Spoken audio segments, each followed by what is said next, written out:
Ang isang sako po, mahal ko mga kaibigan, na garden soil ay 150 pesos. What is 150? Kung ang aanihin mo ng pizza ay ang dami-dami. Okay? Yan o. Yan o. Kita nyo mga kaibigan? Yung mga na-harvest na namin, kaya marumi na ito, na-harvestan na namin po ito ng maraming gulay. Matibay ito, yung makapal. Kaya lalagyan na naman namin ng lupa. Ayan. Pagkatapos, taniman na naman bago. Pag na-harvest na, magpalit ng lupa. Magpalit na naman ng lupa. At pagkatapos, taniman ng panibago. Oh. Kita nyo? Dami na. Oh. Ito ang ating tataniman.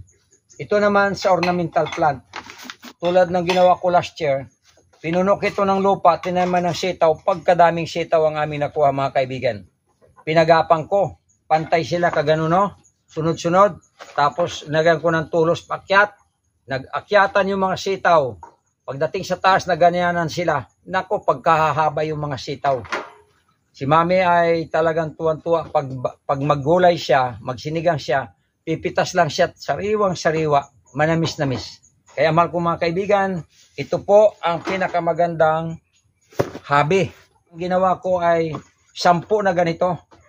Lahat sitaw. Pag-akyatang ganon. Nahihirapan si Mrs.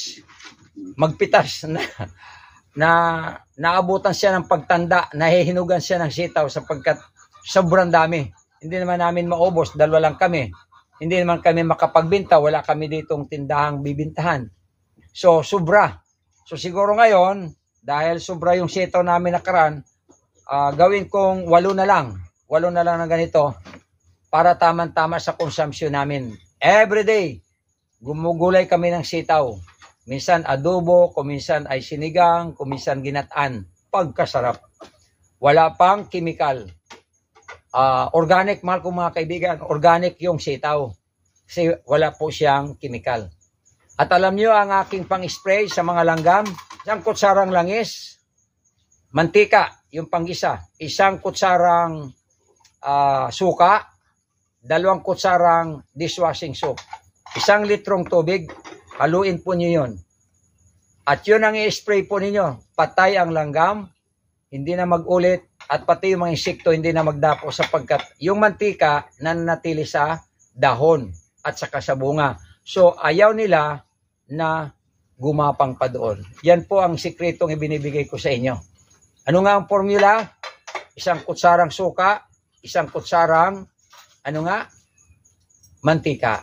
Tapos 2 kutsarang dishwashing soap. Paghaluin niyo yon, ilagay sa 1 litrong sprayer, kalugin niyo, at yun ang pang-spray niyo sa inyong sitaw, pitsay, o anuman. Organic po yon. Hindi nakakalason yon.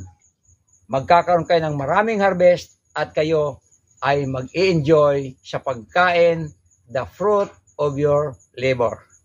Okay mga kaibigan, panoorin naman po ninyo lagi ang aking mga video.